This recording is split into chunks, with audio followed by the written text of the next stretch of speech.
My name is Liam Ames, student at the University of Florida, currently studying abroad in Salzburg, Austria. I'm conducting an interview in collaboration with the Samuel Proctor Oral History Program for the Voices of Salzburg collection. Today is May 30th, 2025, and we are in the Dorint Hotel located in Salzburg with Dr. Walter Spielmann. Dr. Spielmann, thank you so much for agreeing to do this interview today. For the record, could you state your full name and spell it, please? My full name is Walter Spielmann, W-A-L-T-E-R, Spielmann, S-P-E-I-L-M-A-N-N.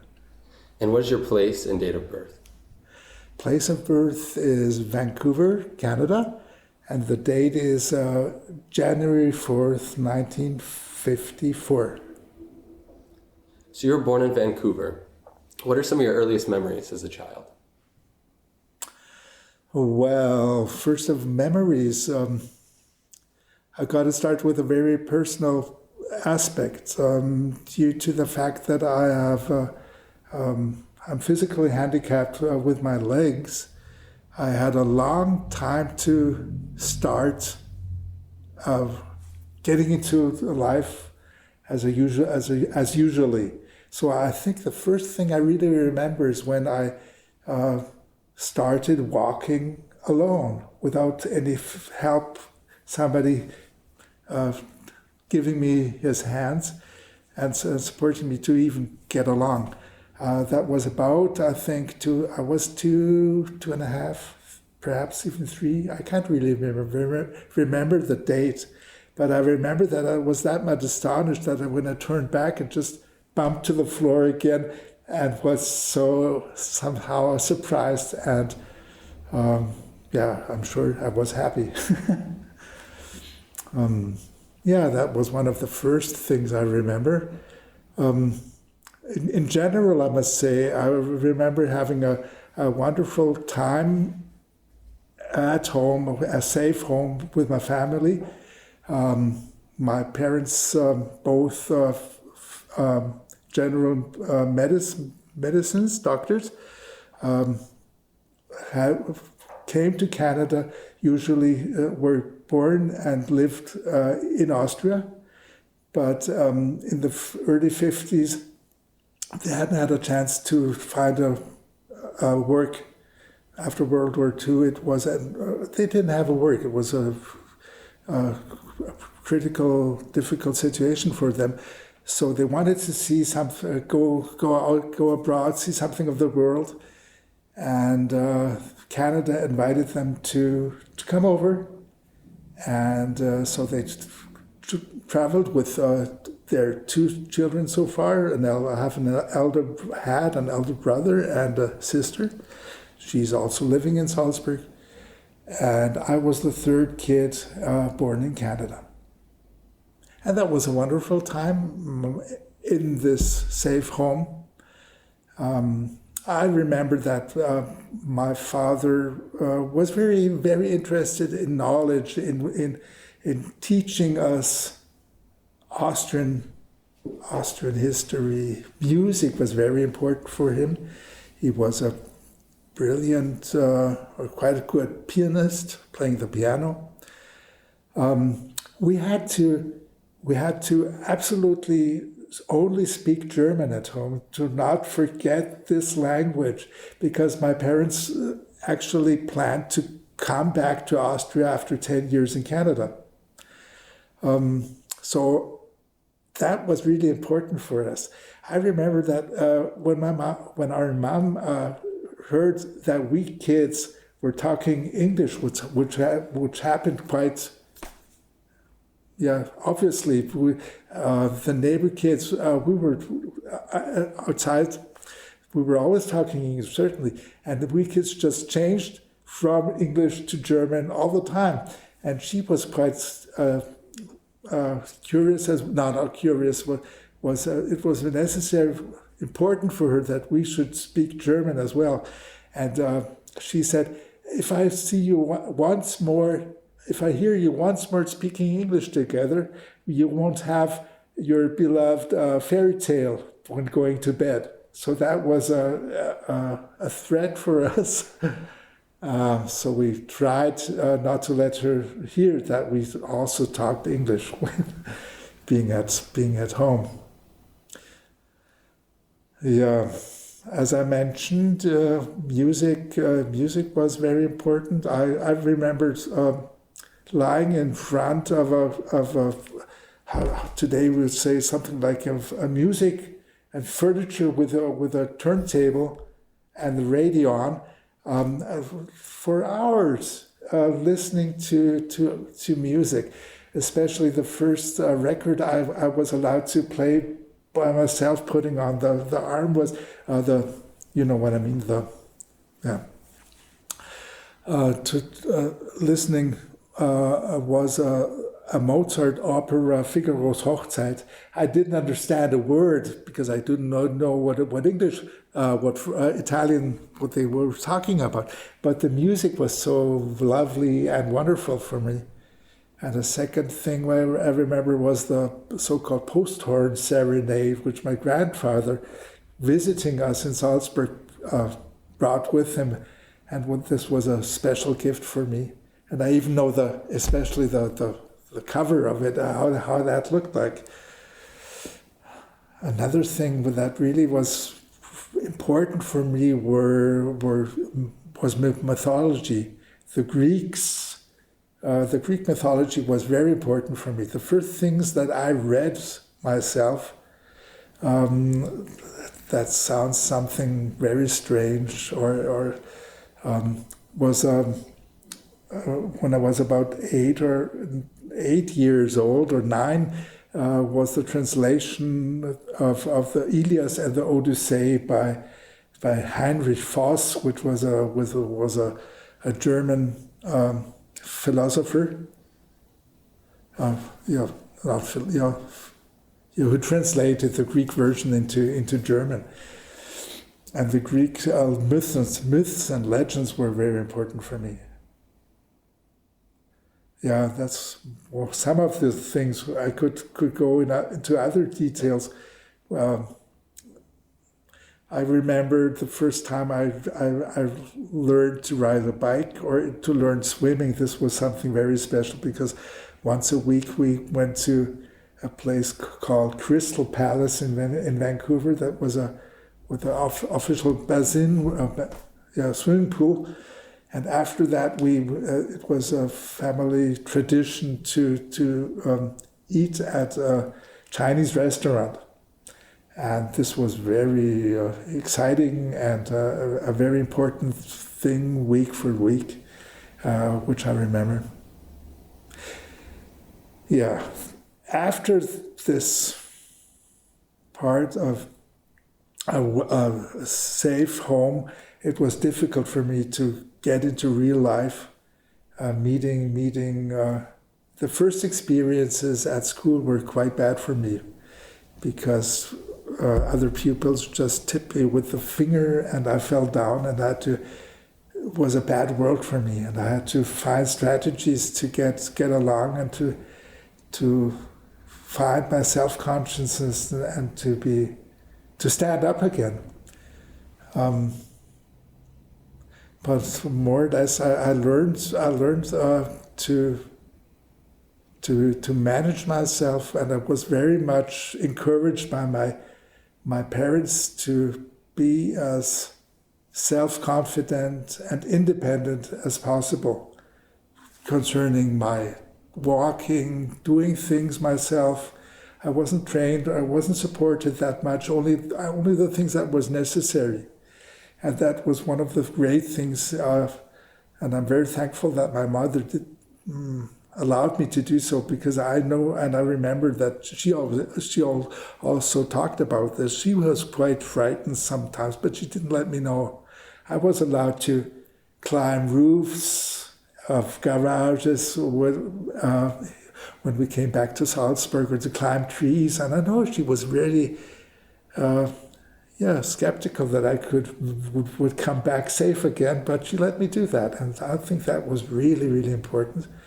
And I'm so thankful for this approach to get into life on a normal basis and to find out what's possible. And this form of learning is and to be curious and to just curious about what's the next thing in life that will achieve, what will meet you. This is a general point of view for me, which helped me very much during my life. So at what age did you come to Austria, Salzburg, and did you spend your middle school and high school years in Austria? Yeah, so my parents, the first idea was, what I mentioned was that they wanted to come back after 10 years in Vancouver. But it happened the other way around. My parents got divorced. My father stayed in Canada. And in 1962, my mother traveled with us, 3 kids, crossing the U.S. with an old Mercedes-Benz Mobile, and we got into I think the liner was the Queen Elizabeth, great passenger ship. Took us 4 days from Vancouver. From New York Harbor to Le Havre in France, and then all the way through France and part of Germany, and then we reached Salzburg because my mom had their parents living in Salzburg, and she was in a part of the country of Salzburg, in Gastein, and she always wanted to come back to Salzburg. And that's why we settled in Salzburg. I was 8 years at that time, and I had two more years at elementary school. And then I switched to high school in Salzburg as well. Learning for me and doing what people you have to do when going to high school was not really a big threat for me, not very hard. There was two subjects which I didn't like a lot, or not at all. That was maths and Latin. I was pretty bad in those, but I loved history and I loved German literature and spelling and things like that. Writing. That was the things I really was fond of. And so it happened after. At the age of 19, I reached the end of high school and had then the chance to study here, and so stay in Salzburg, to go into the University of Salzburg, which was founded in 1962. The older part of the former University of Salzburg was, I don't know when it was shut down, but refounded in 1962. And first of all, I was quite sure that I'd like to become a teacher. I wanted to study. First started with French and German language. And then I thought it over. I remembered that I wasn't really treated nice at school, even in the later years, because I was so much talking about. As I said, I was always asking questions, and my co-pupil said, "Well, Walter, please shut up. Our lessons are over, and we got to have our pause now, and we'd like to just go out and playing or using other time. And what's Walter doing is putting up his hand and asking another question." And that was boring. That was really, I can understand that. Looking back, I know that I wasn't really very cooperative in the point of view of my co-pupils, if you can say that way. So I decided, well, that's not a really good idea to go back where you had problems, to go back as a teacher and have problems for the rest of your life as in your job. decide to do something else, and so I started to go in deeper details and wanted to make my doctor in German. One other thing which really was very helpful at the first classes in university, I didn't change my behavior, and I was always asking the assistant professor and so one of them said, found out that perhaps this guy is more interested or talking more than others. Give him a chance or ask him if he'd like to join the newspaper. So I was invited to write reviews, film reviews, at the Salzburger Nachrichten, which is the main newspaper right still now. And I did that for 7 years, which was a wonderful experience because writing something, a big document or something at university, an academic paper takes a lot of time. But going into a video or to the cinema and looking at a film and writing about that takes you about altogether 3 or 4 hours. We had to deliver our writings every Friday, 3 p.m. was the deadline because had to be printed, and nothing was wonderful or better than to read you and the weekend edition of the paper and show others that you had done your work. So sometimes, and I love that. I really it was helpful for me in the ongoing perspective to learn to do compromisions. Is that okay? Reviews of films. Because that was really important in the libraries later. Yeah, Salzburg was at that time in the 70s was a very conservative sort of surrounding. The society was very proud of the Salzburg Festival. Lots of people which were looking at tradition.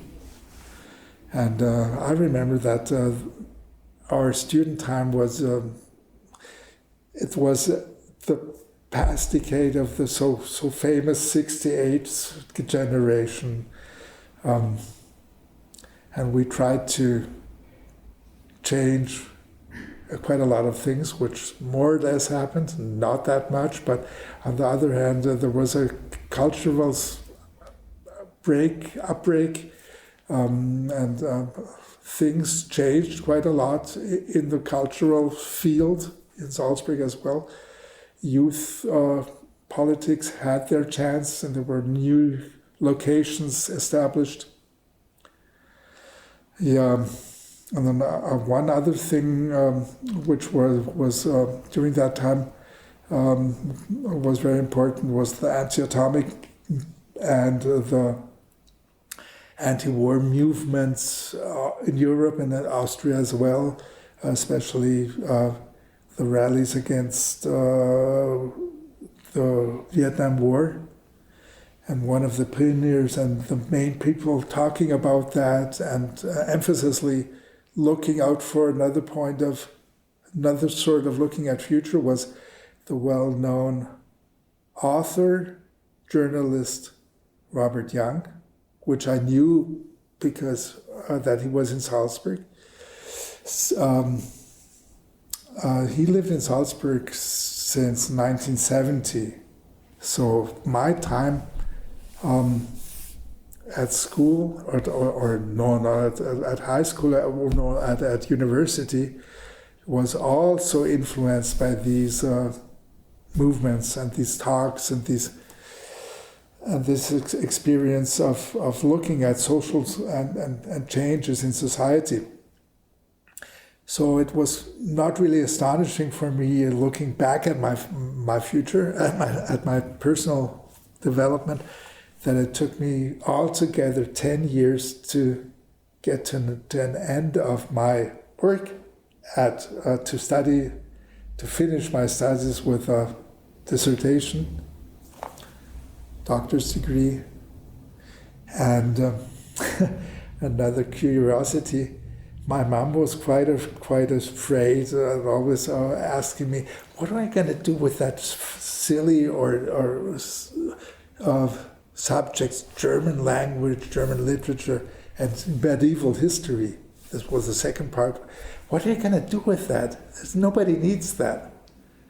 And my girlfriend, which I met, she was always also studying at the University of Salzburg, other useless things, just as Roman languages, Portuguese and Italian language. And we were both sitting there as we said, "Oh, well, we don't really know what to do, but we love each other and we want to stay together." So it was just at the very end of my academic work at the university. And we were sitting there, and Roswitha, my later wife said, "Well, I've got to change, I've got to do something else." And she became a teacher for elementary school, which was very successful, and she loved to do that for many years in the nearby city called Seekirchen. And well, I was really sure that because I still writing stopped writing my reviews for film and literature at the Salzburger Nachrichten, Salzburg newspaper, because I had decided to finish my academic work, so I had to stop there. But I was quite sure, everybody knows Walter Spielmann in Salzburg, I'll find a job, there's no problem. And then I went to the different, I was quite sure to, and I was keen to work in the field of cultural development. And I knocked at the door of the City of Salzburg Cultural Department and the Province of Salzburg. And everybody said, "Well, it's very interesting, certainly we know you, but we don't need academics in that field which you have studied. We need somebody who's working with rights, with other fields. So we're really sorry, but we know you. We know you, but we have no job for you." I forgot something. Well, anyway,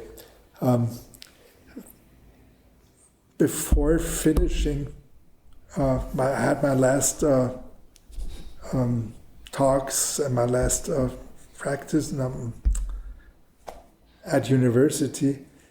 I told my teachers and the professors, I've got to get through these last examinations, but because otherwise I won't have the chance to marry, because my mom and my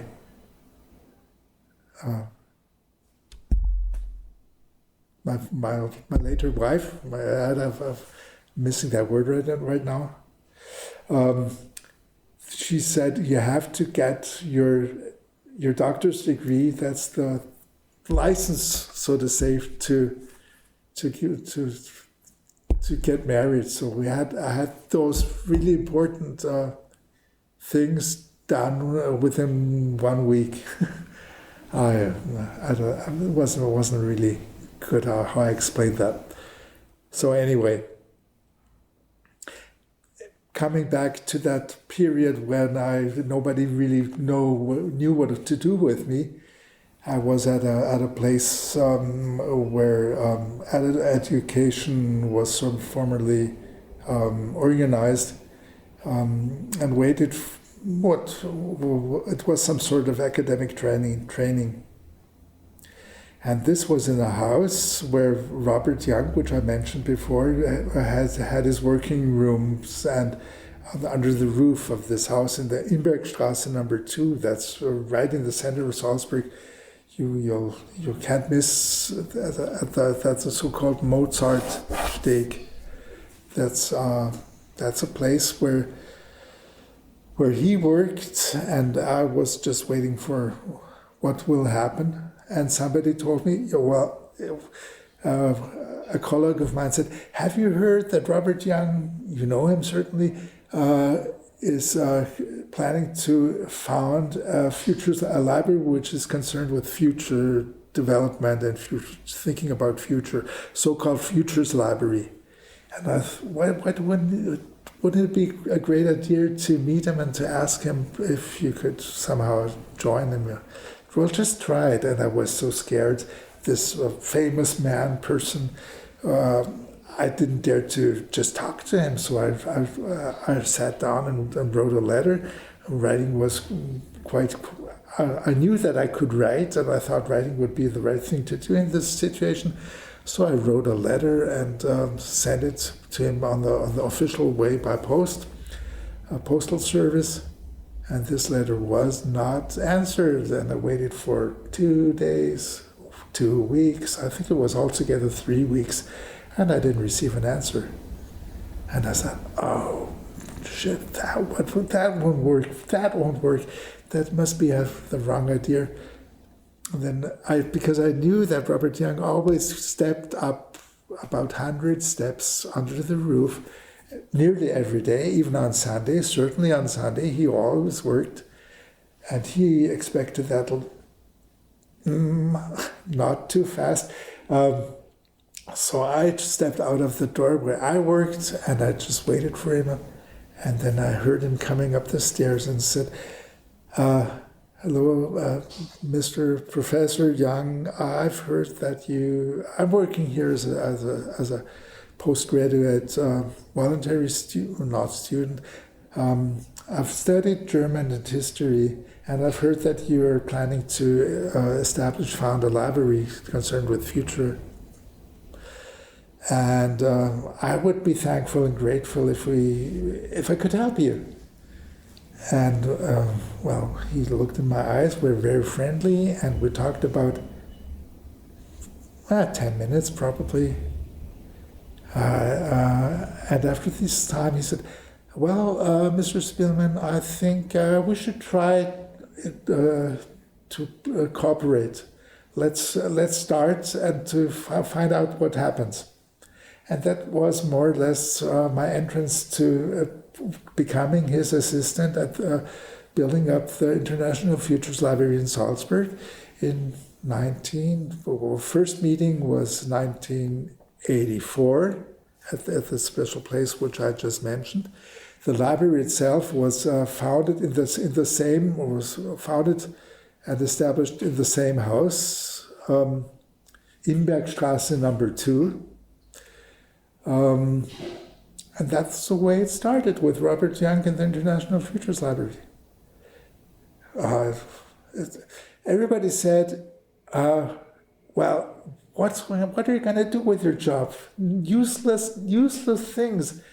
And I always said, "You know, another person who had the chance that a library was founded especially for him to find a new work? That was me." That was so great.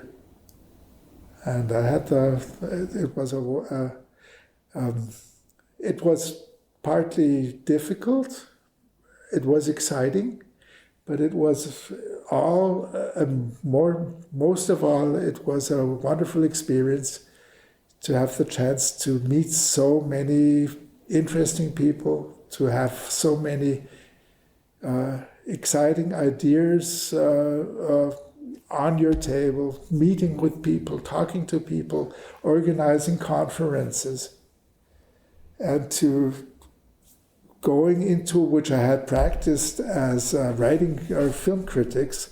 It was one of the main interests of Robert Young to get mostly everybody aware of future development and get people who are somehow involved, I knew that would be a difficult word for me. We'll get in touch with future development, make people get involved, and ask them what their point of view is, and make them curious about future development. That was his one of his main interests. And as you certainly, or you know, he wrote quite a lot of books dealing with future development, especially in the fields of atomic power and the civil and military use of atomic technology. But he was also and very much involved in social development, as I just tried to figure out, to make people getting aware of their responsibility and chance to shape, to be a part in shaping future. That was our main interest, and the start of the library was the private collection of books and magazines which Robert Young had collected for many, many years, all under the roof of this location which I mentioned. And this was all brought down to the library in about 20 huge containments. And my first thing that I had to do was to sort of select, looking at all these books. It was about 3,500 at the very beginning. And I just had to develop a systematic order for the library. And it was altogether 41 topics which I selected, and I've certainly together with Robert Young, and he said, well, this is a quite good approach to that broad scope of themes and of interests, which had to be covered, which have to be selected for the library, the different topics, and so this was the beginning of the new collection. And we, due to the fact that we had financial support from the city of Salzburg, the province of Salzburg, and in the very first years also of the federal government of Austria, there was the financial basics for the library itself, but we didn't have enough means to buy books and to get them as new copies into the library. So Robert Young had a very good idea that we should write reviews on new books, and the idea, the former idea was a magazine a U.S. magazine called Future Survey, which was edited by the World Future Studies Federation and Michael Marion, who lived in Washington, D.C. And this magazine was called Future Survey and was published monthly. It was not that bad, about 16 pages, with really short reviews of huge books, sometimes 400, 500, not even that, not very much, not all of them that thick. But he said, that's the thing we've got to do in Salzburg as well. So, and I said, well, we haven't got the experience. I know how to do some sort of reviews, but films, and that's something different than reading books and doing reviews on that. And said, well, if you can't do that, then you're in the wrong place. And make sure that, well, just try. And I'm sure you can, because you had the chance, you could, for several years, write film reviews. Why shouldn't you be able to write about topics of books? You've got the profession and you've got the capability. Just try it. And so we started that project, and my colleagues, we were three or four persons, three of them academic students, doctors, or whatever. We started this project, and the so-called Pro Zukunft, for the Futures, the magazine which still is run by the International Futures Library. Next generation, you certainly know her, is Katharina, probably know her, is Katharina Keening. She's the chief editor of the Pro Zukunft, and that's still running, and it's one of the elementary parts of the Future Library, which has developed so great during not only the time which I was allowed to be the head manager, but even afterwards, after my retirement, it's so great to look at what happened with my colleague Stefan Walli and his team. I'm really so thankful that it's going on, and it's just doing that well.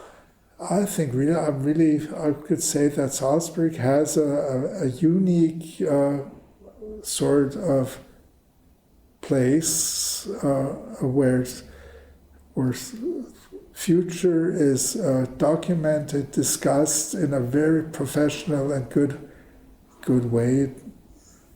That makes me happy and makes me proud to have the chance to develop that,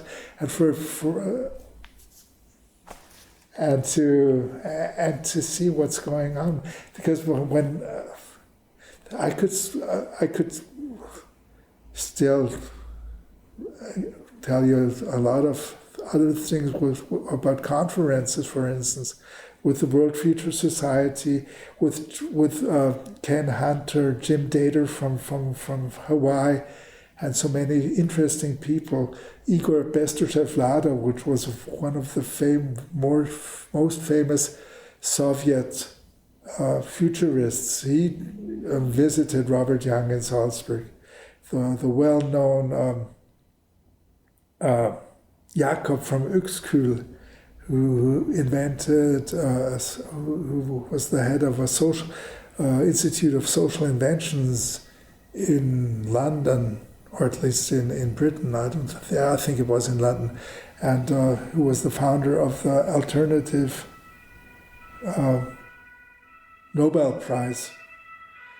He also, these are just a few names of people which met Robert Young and the Futures Library in Salzburg.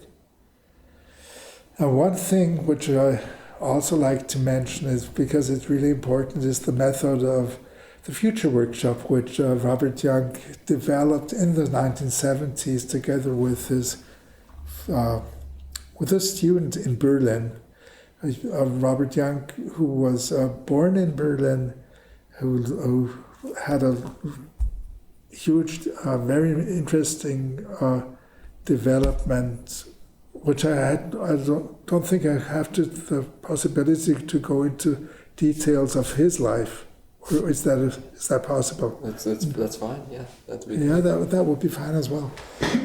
So I'll try to figure out some of the main points. Robert Young was born in 1930 in Berlin, was in a family of artists, and was very, very at the beginning influenced by the anti-war movement in the 1920s, and due to the fact that his family was Jewish, he knew that he had to leave Germany when the National Socialists, the Nazis, came into power. So he became a journalist as well, and over the first, he was in in the Czechoslovakia, then many years, some years in France, and he wrote for different newspapers, especially in Germany, and in Switzerland, for the famous Weltwoche. And they asked him to go to the U.S. to report about the Marshall Plan to rebuild not Austria, Germany, but Europe after the disaster of World War II. And he came into a hearing at the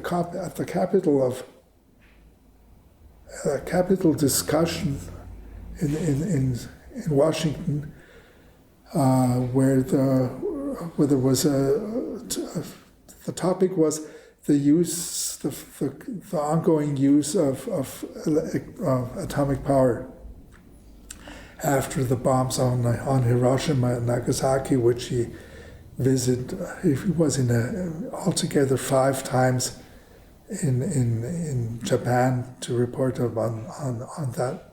So that's where he recognized and found out that it's so important what's going on, what's going on in future, and it's not good if only politicians and people involved in technology decide by their own what's happening in the near future. So that was the main focus of his future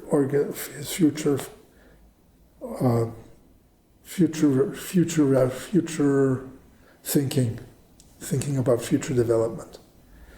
And that's how he came into this process, which led to the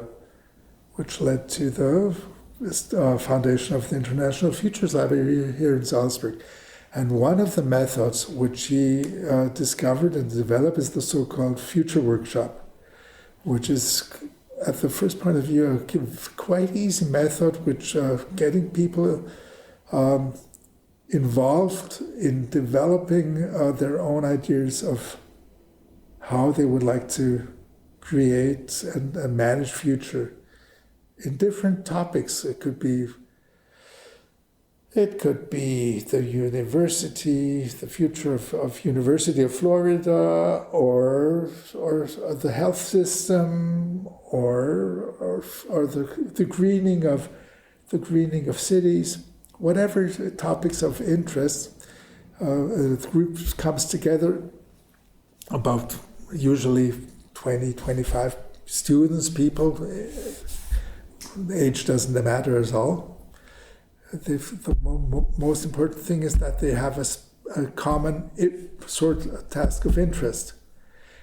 And they meet, and the manager of this meeting says, let's talk about the things that really bother you. What's running wrong? What should be changed?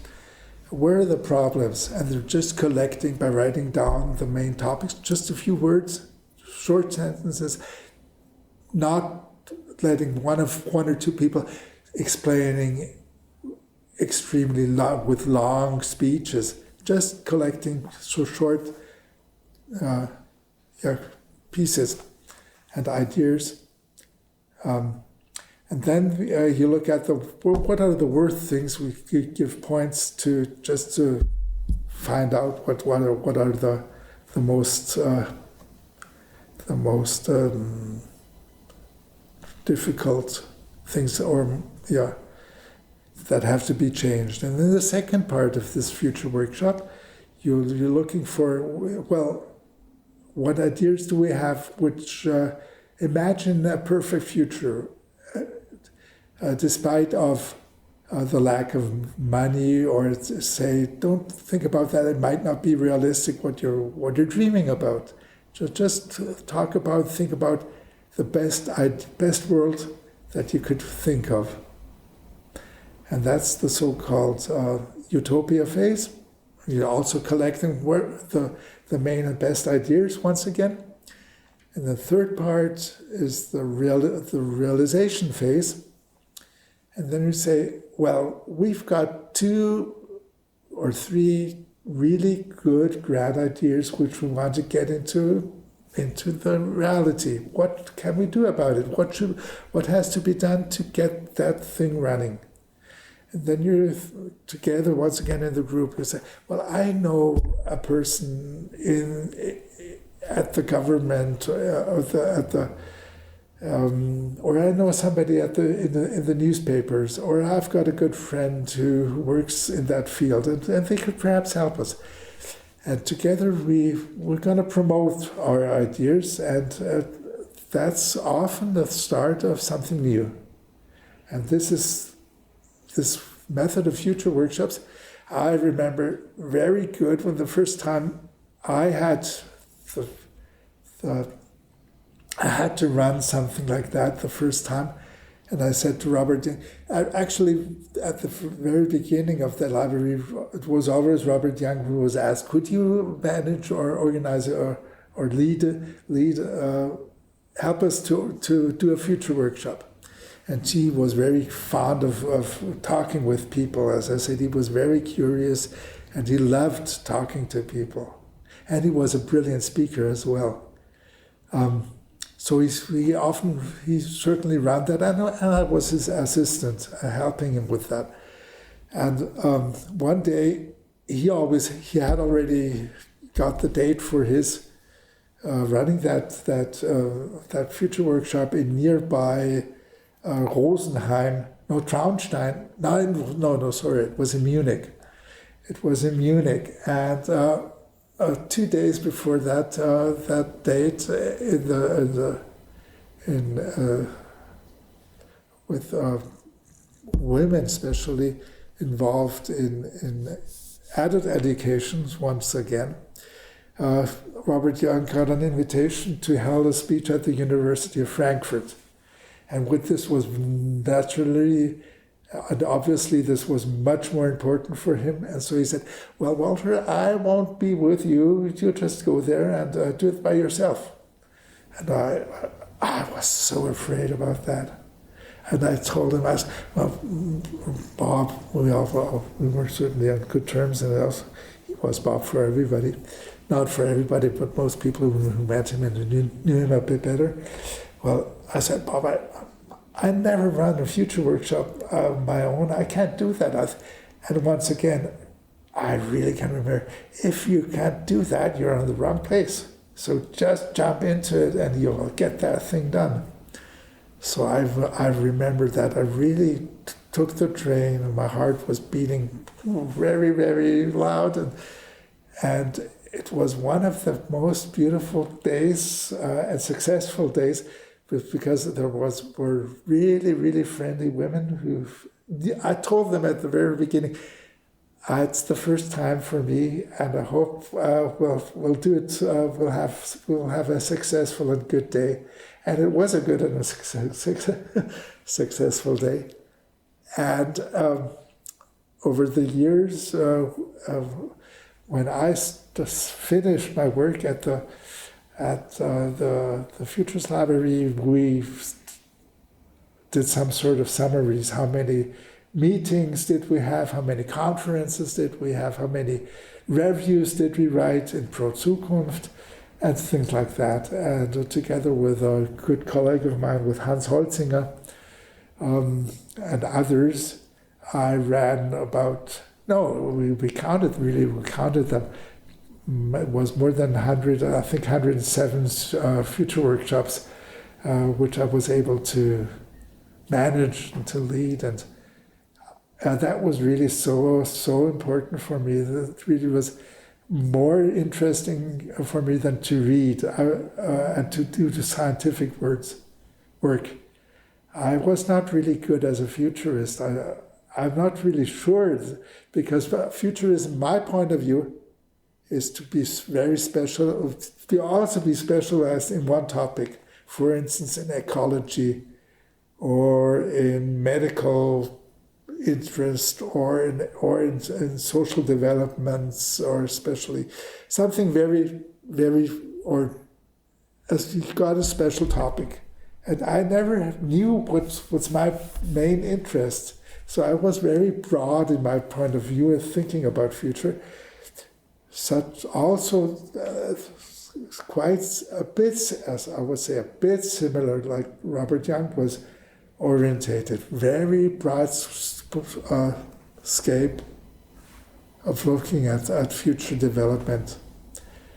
And that's what I was also trying to do in a very small, rather small aspect. So I didn't write that much as others did, but I love to get in touch with people, to listen to them, to talk to them.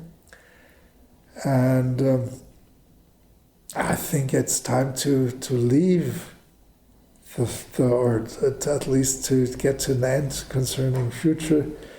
My part of being involved in the Futures Library when I retired in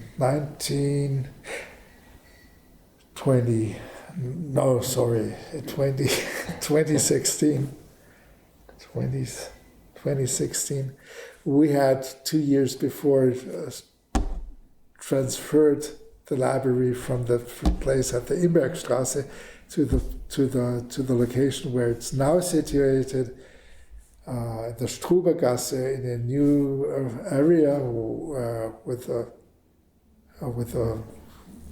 good conditions concerning the atmosphere, the building.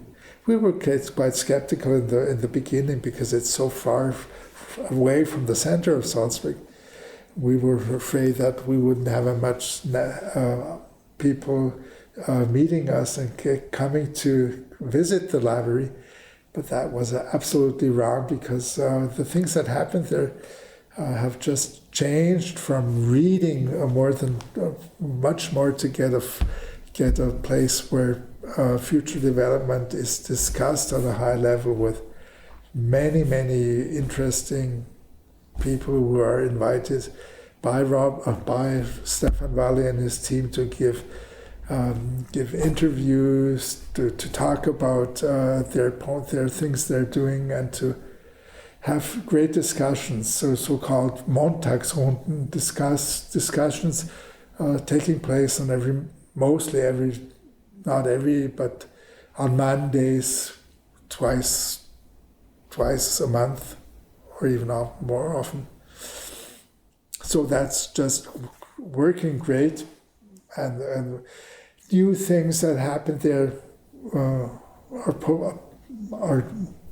broadcasting podcasts and TV cuts. So things which I never would have been able to do because I'm not that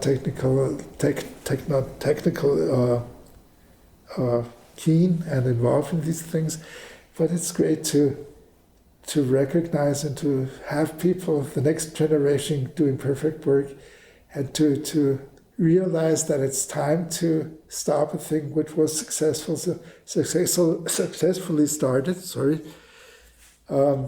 And to looking for something else after you had a wonderful job.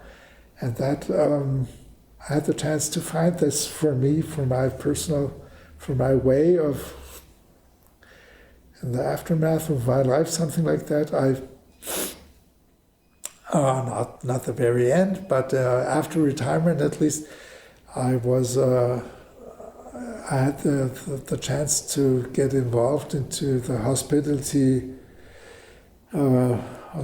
service or organizing, helping people to get managing and getting along with a part of life which is not that easy.